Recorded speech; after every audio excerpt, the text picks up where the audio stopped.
اعوذ بالله من الشیطان اللعین الرجیم. بسم الله الرحمن الرحیم.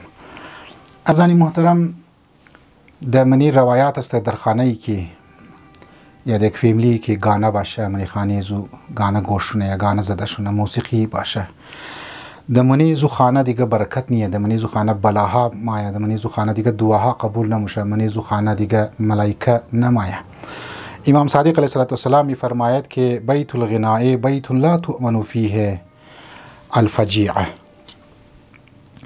ولا تجاب فیه الدعوه ولا تدخله الملائکه.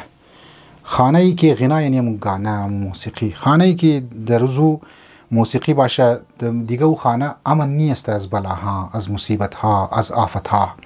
ولا تجاب فیه الدعوه، دیگه دعا در منی زو خانه قبول نموشه. مو مردم را بینگنی که مور مگه آقا دعای مو قبول نموشه. واقعا بعضی آدم تعجب مونه که چرا دعا قبول نموشه؟ به خاطر از اینکه منی هر خانه از مو امروز تی وی است، منی خانه هر خانه از مو سوشال میدیا، فیسبوک و موبایل است که مو از طریق از مردم گانه گوش مونه و موسیقی گوش مونه و دمنی مو ادورتایز کی مایه دمنی دوران یک دراما یا خود دراما مساس شی دیگه اینا تا موسیقی صاحب میشه، اینا تا حرام است گوش کدویشی و توخ کدویشی. لذا زو بعد مو میگی دعاهای مو قبول نموشه، مو مشکلات گرفتار است، کاروبار مو برکت که استمنیش پیدا نموشه و دمنی خانه دیگه او امن و سکونی خانه میشه، جنگ و جدل هست خانه میشه، بچه کت بابا جنگ مونه، بابا کت بچه جنگ مونه. چرا؟ چون خاطر که امام صادق علیه السلام میگه ولا تدخل الملائکه، در خانه ای که غنا باشه، در خانه ای که گانه و موسیقی باشه، در ازو ملائکه نمایه. وقتی که ملائکه نماید خو شیطان جای مونه دیگه.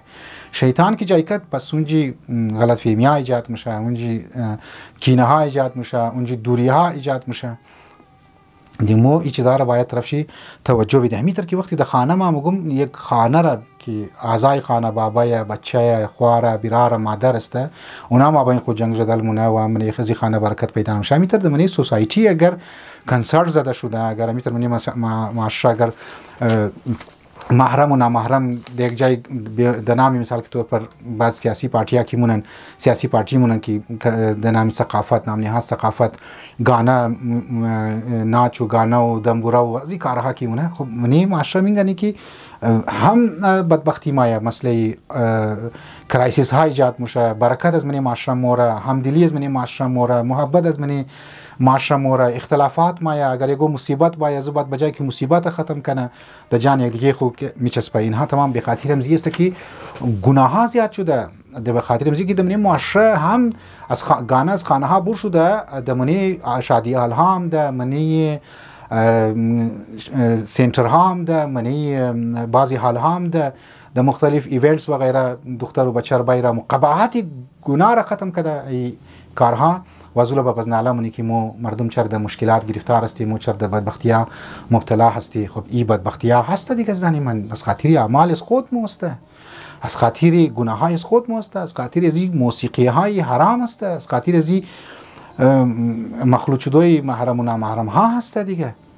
حتی مذهبی ها بعضی مذهبی هم در چیز گرفتار است. در عرسی میگن که گانه زده، از اینجا گانه زده، امو عرسی که زنشوی تازه زندگی شروع منه که باید اولاد از اینا عروسالی باشه، اولاد از اینا بسیار خوب باشه، میگن که است انسان اینها در زو مصیبت و بلا مبتلا میشن از خاطر ازی گناه دیگه که از بعد جنگ و جدل و طلاق و یا اولاد نموشه در خانه شی. خب اینها تمام از خاطر امزی حدیث است که امام در میگه که بیت الغنا لا تؤمن فیه الفجیعه ولا تجاب فیه الدعوه ولا تدخله الملائکه.